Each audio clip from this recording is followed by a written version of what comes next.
Hello students, welcome to our online video tutorial class. As you have seen the previous video, I have made entirely on the chapter Morphology of Flowering Plant and specifically from the portion of the flower.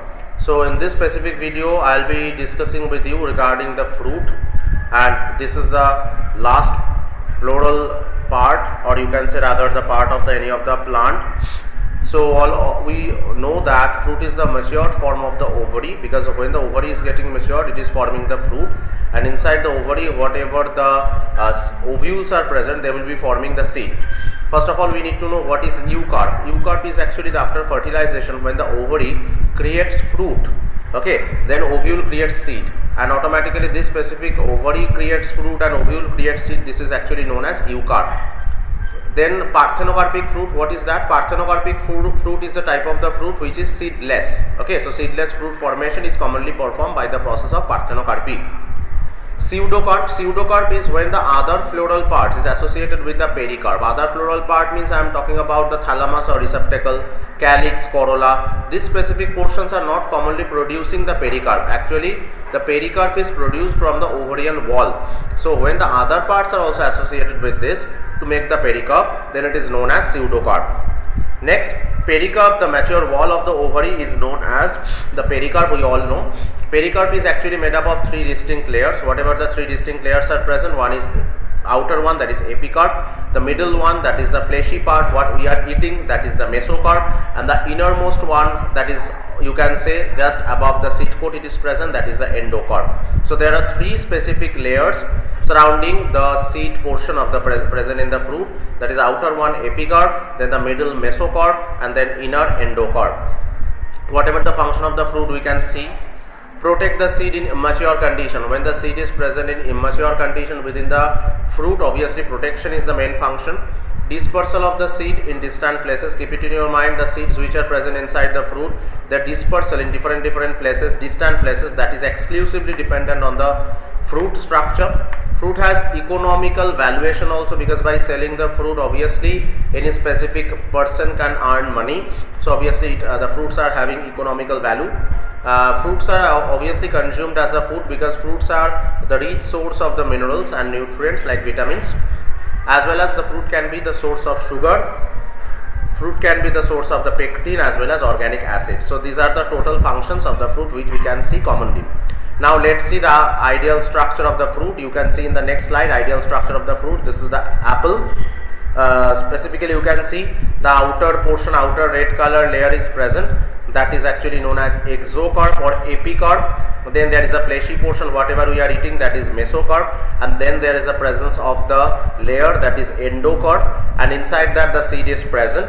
And these three layers are collectively known as pericarp, because it is actually surrounding the seed structure. That's why it is known as pericarp. So it is a fruit structure actually where the three layers are found. Now we have come to the seed. We all know this is the ripened fertilized ovule that is actually forming the seed.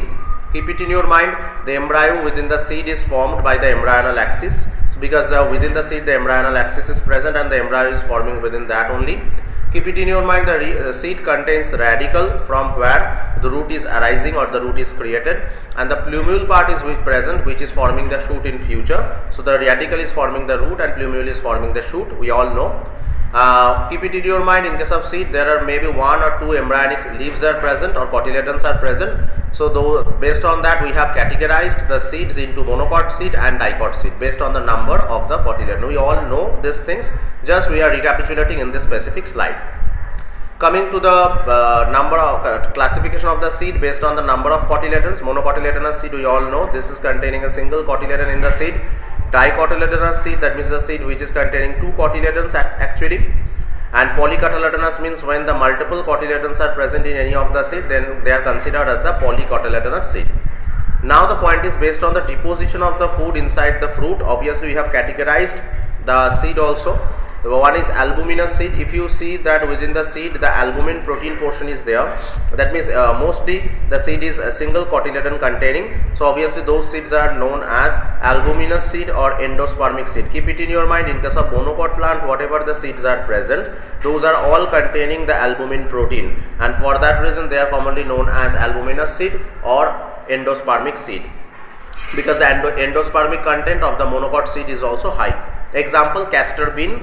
If you come to the X-albuminous seed or non-endospermic seed, you can understand or you can see that there is no endospermic content present inside the seed, as well as albumin protein content is also very less. So for that reason the name has been given X-albuminous seed or non-endospermic seed, and it is exclusively found in case of dicot seed, because due to presence of the two cotyledons, endospermic content or albuminous protein content is not necessary for the dicot seed. Example, bean, gram, these are the examples. Coming to the structure of the monocot seed, if you see carefully the monocot seed structure, that is the structure of the maize seed, you can see this is the embryonic part and this is the endospermic part from the front view, and this is the total structure of the seed, where first of all the outer layer is the seed coat or the fruit wall.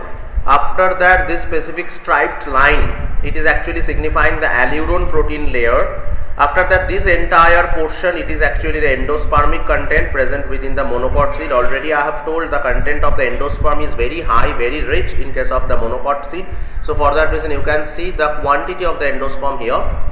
Next, there is a shield like structure. I am talking about this specific covering, and that is commonly known as scutellum. Scutellum is actually the single cotyledon which is present, okay, that is forming the shield like structure, that is known as scutellum. After that, you can see this is the embryo and it is present obliquely.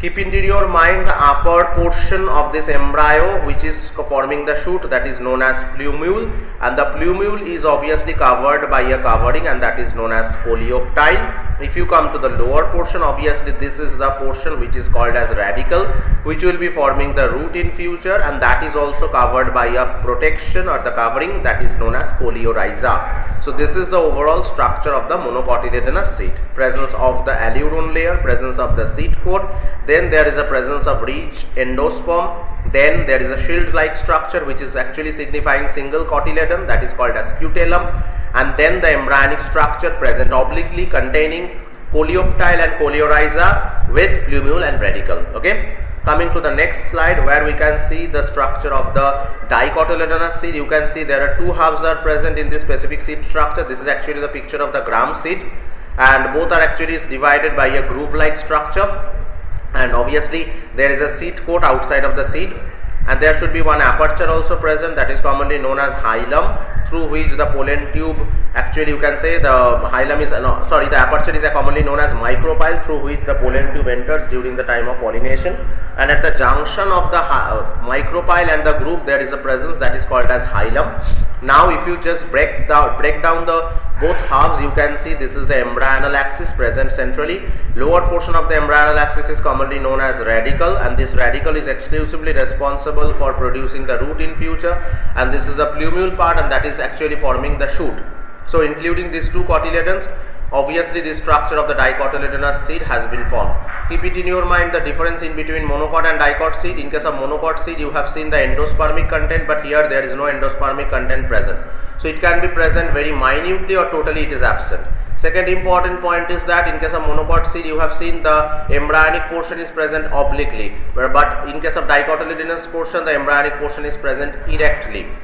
Third is that in case of monocot seed, you can see the alluron layer, but in case of dicot seed, there is no alluron layer present. Second, next is that in case of monocot seed, the single cotyledon is present, and that has given a special name, that is scutellum. But in case of dicot seed, obviously two cotyledons are present, so for that reason no special name has been given. Next is that in case of this monocotyledonous seed, the plumule and radicle both are covered by the covering called as coleoptile and coleorhiza respectively. But if you see the dicot seed, obviously in the radical portion and the plumule portion, it is not getting covered by any of the coleoptile and coleorhiza respectively. So these are the 4 to 5 differences we can write in between the monocot and dicot seed structure. I think the differences are very much clear with their structure, because if you see the structure of the monocot and dicot seed very clearly, obviously the differences you can make yourself. Coming to the last part of this chapter, that is regarding the floral formula. What is actually the floral formula? Floral formula is actually the various floral parts or the floral holes, how they are arranged in the flower structure, whatever the number. Okay, based on that we have actually proposed a formula, or the scientists have proposed a formula, and by seeing the formula we can understand what is the actual configuration of the flower, how many floral holes are present, whatever the number of each and every floral hole. So all these things are getting clear. So there are some specific rules and regulations. So there are some symbols are also present for remembering. First part is that if the parts of each of the hole are attached, then the number of the parts we need to write, and then we need to keep that number within the bracket. Keep it in your mind, if in any of the floral hole the number, whatever the floral hole are actually containing, so within each and every floral hole, if the parts are attached, on that time the number first of all we need to write, and after that we need to keep that number within a bracket. Okay, if those parts are not associated, obviously will not be given any of the bracket. If two consecutive holes are attached with each other, then write the first letter of the hole and then give a line on their head, and that line is connecting like a bow, and it is connecting both of the floral hole. Actually we all know, for the floral hole as an example, for calyx we are using K, for corolla we are using C, for androecium we are using A, and for gynoecium we are using G. So these are the symbols or the letters or alphabets we are using commonly for the floral holes.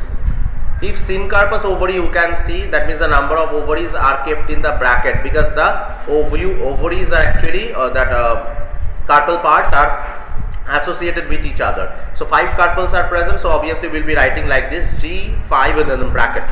And if they are polycarpous, on that time obviously we will be writing like that, G5 only. There will not be any bracket. In case of hypogynous ovary, that means if in case of hypogynous ovary is what? Other floral holes are present below the G. So G is the superior. So obviously there will be writing G bar. Okay. In case of a perigynous ovary, you will keep it in your mind, all of the floral holes are present in the same level. So for that reason, G hyphen.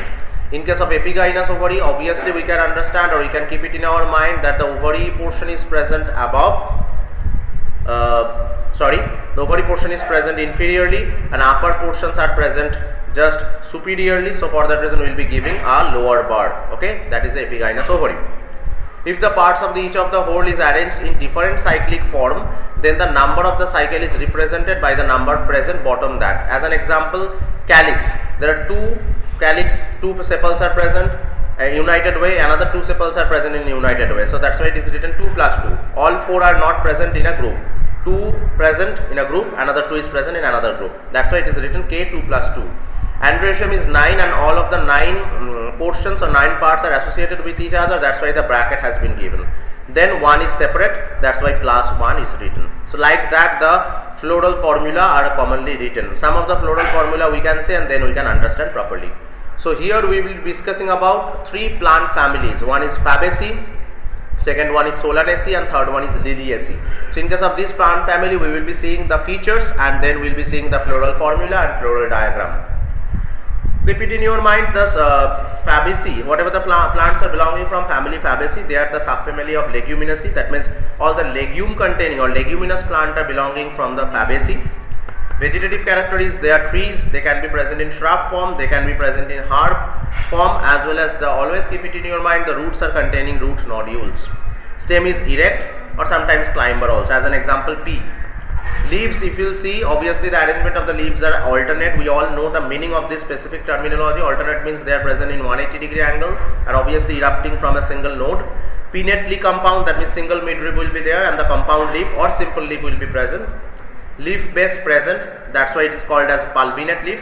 Stipular, that means stipule also is present, and venation is exclusively reticulate venation, that means the mesh-like network can be found.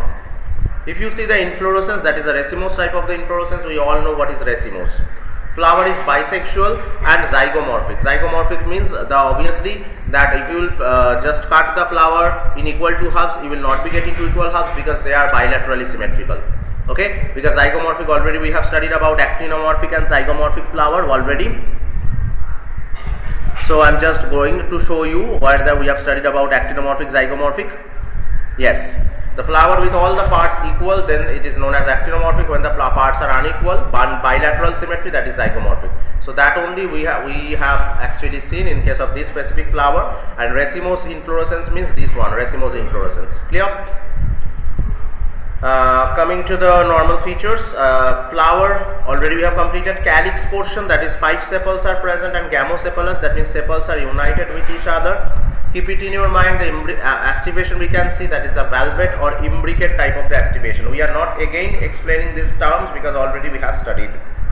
Corolla, 5 petals are there. Polypetalous, that means free petals. Papilionaceous, that means papilla like those petals are present, consisting of a posterior petal is standard petal, 2 lateral wing like structure and 2 anterior. Okay, and 2 anterior petals are actually joining with each other and forming a kill like structure. Kill, K-E-E-L, kill. Kill is actually looking like a kill bone which is present in the bird, breast bone. Okay, so it is looking like that. And the aestivation is vexillary aestivation, already we have discussed about that. Androecium, obviously 10 androecium or 10 filaments are present. Diadelphous, that means 2 different groups will be there. Anther is dithecous, that means 2 lobes are there in the anther. If you see the gynoecium, you can see ovary superior, that means other parts are inferior. So obviously we can say this is the hypogynous ovary containing flower. Monocarpellary, that means single carpel will be there. Unilocular, that means single chamber will be there within the ovary with many ovules, multiple ovules are there. Style is always single. Fruit, if you see, obviously leguminous seed, 1 to many, that means multiple. And keep it in your mind, they are non-endospermic, that exclusively, that means they are dicot. Economic importance, if you see, many plants belonging to the family are sources of pulses. Gram, arhar, seem, moog, soybean, this kind of plants are all coming within the pulses family, and they are all leguminous plant. Edible oils such as soybean, groundnut, these are also coming within this category of leguminous plant or fabaceae. Dye forming plant, that is indigofera, that is also fiber containing plant, that is sunhemp. Fodder containing plant, that is sesbania, trifolium, and ornamental plant like lupin, sweet pea, and medicinal plant, that is muletti. So these all of the flowers are belonging from this specific, or all of the plants are belonging from the family Fabaceae. Now see very carefully the floral formula and floral diagram. See, this is the sign, whatever you can see, this is for bisexual flower. Okay.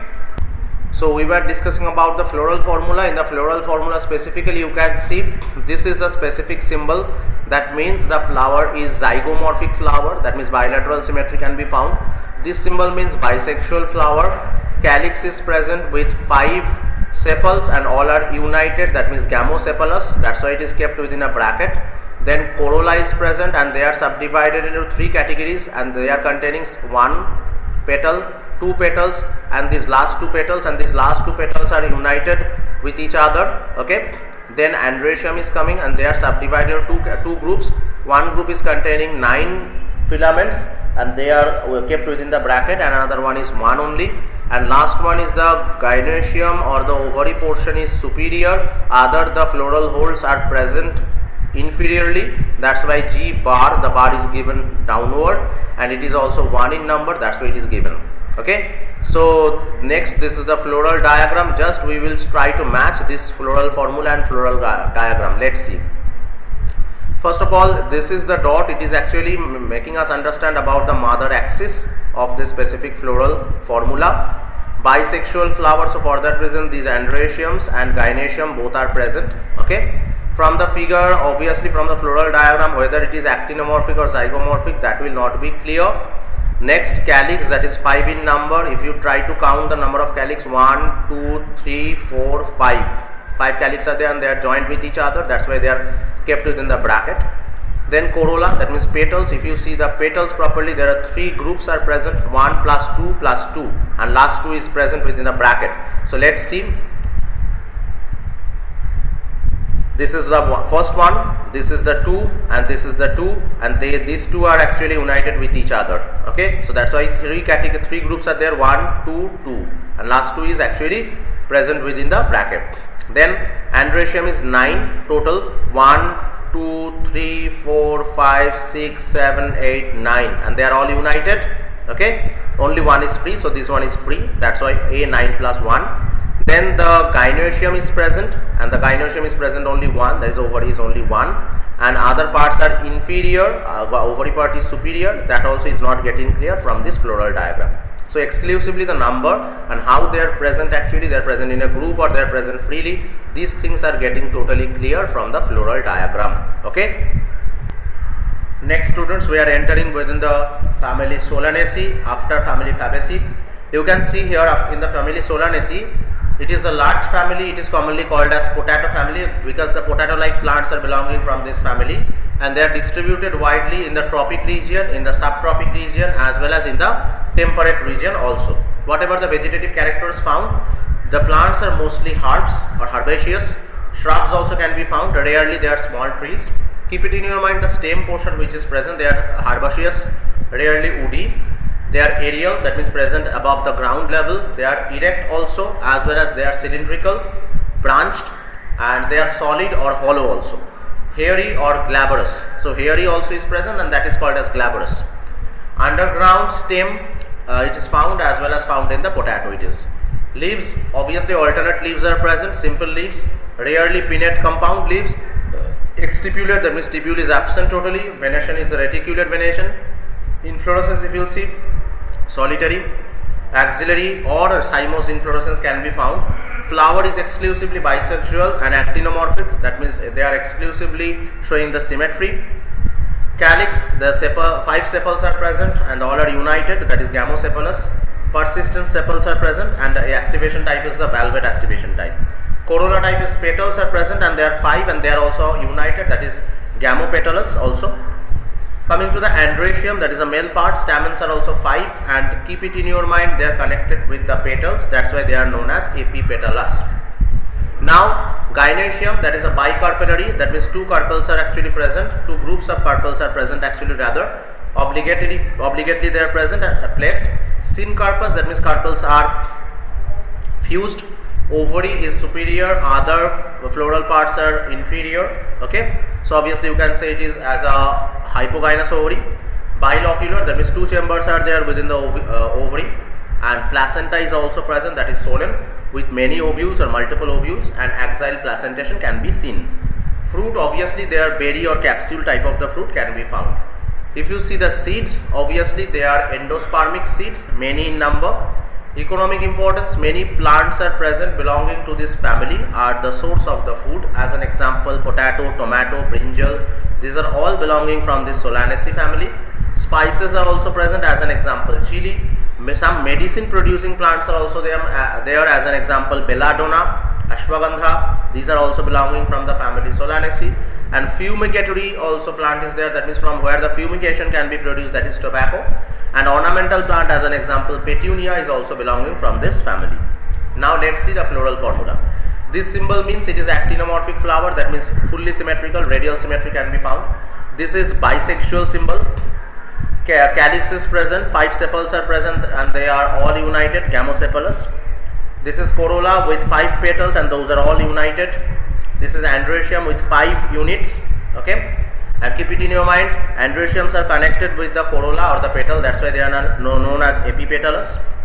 Gynoecium or the female part is 2 in number and they are present in united form. And keep it in your mind, the ovary is superior, other parts are inferior. Okay, coming to the floral diagram, let's see the similarity in between the floral formula and diagram. First of all, actinomorphic flower, we can't see it from here. This is the mother axis of the floral diagram. Bisexual, obviously, because you can see the androeciums are also present and gynoecium is also present. Calyx is total 5, 1, 2, 3, 4, 5, this green colored part, and they are united with each other. Okay, that's why they are given 5 within a bracket. Then corolla is also 5. Corolla we can just count 1, 2, 3, 4, 5. They are also 5 in number and they are all united. Even androeciums are also 5. 1, 2, 3, 4, 5. Okay, and keep it in your mind, the androeciums are connected with the corolla. So you can see the androeciums are connected at the junction of the corolla, where the corolla or the petals are also getting attached with each other. In that specific point, the androeciums are also attached. So it is actually epipetalous. Next, gynoecium is present here, and it is a hypogynous ovary because the other floral parts are present below the gynoecium, and obviously it is 2 in number. So this is one side, this is another side. So from this diagram, it is getting clear, the floral formula and the floral diagram both are matching with each other. Okay, Coming to the last family, that is the Liliaceae family. Keep it in your mind, Liliaceae family is exclusively or commonly called the lily family. It is the characteristic representative of the monocotyledonous plant. First two, the Fabaceae and Solanaceae, both were dicotyledonous. This is monocotyledonous. Vegetative character, they are perennial, that means they can survive for multiple years, and they are present in herb form with underground bulbs are present, corms are present, rhizomes are present. That means onion, ginger, amorphophallus, then these all specific type of underground modified version of the stem, these are coming under this specific category. Leaves, mostly they are basal leaves, that means towards the base the leaves are present, alternately present. Linear, exstipulate, that means stipule is absent, with parallel venation. Specifically it is found in monocot plant, that's why the venation is parallel venation. Inflorescence, obviously they are solitary or cymose type of the inflorescence can be found. Often umbellate cluster can be found. Umbellate cluster means umbrella like structure they are producing by forming a cluster. Flower is bisexual and actinomorphic. Perianth is found. Unit of the perianth is tepal, so tepals are present, and that is 6, but that is divided into 2 groups, 3 plus 3, often united into tube. Valvate aestivation can be found, and androecium is also there, that is a stamen 6, 3 plus 3 in 2 groups, and obviously androeciums are connected with the petals, that's why they are known as epipetalous. Gynoecium, that is tricarpellary, that means 3 carpels are present. Syncarpus, that means carpels are fused. Ovary is superior, that means other parts are inferior. Hypogynous ovary. Trilocular, that means 3 locular chambers are present with many ovules, and the placentation type of is the axile placentation. Coming to the fruit, fruit is exclusively capsule type or rarely berry type. Seed is endospermic because it is a monocot seed. A monocot plant we are discussing about who are belonging from the family of Liliaceae. Economic importance, that is many plants belonging to this family are good ornamental plants, as an example tulip gloriosa, these are all ornamental plants. Source of the medicine also there, the aloe vera, that plant is belonging from this family. Vegetables are also there, as an example asparagus. Colchicine is there, Colchium autumnale, colchicine type of the plants are also there. So let's see the floral formula and floral diagram.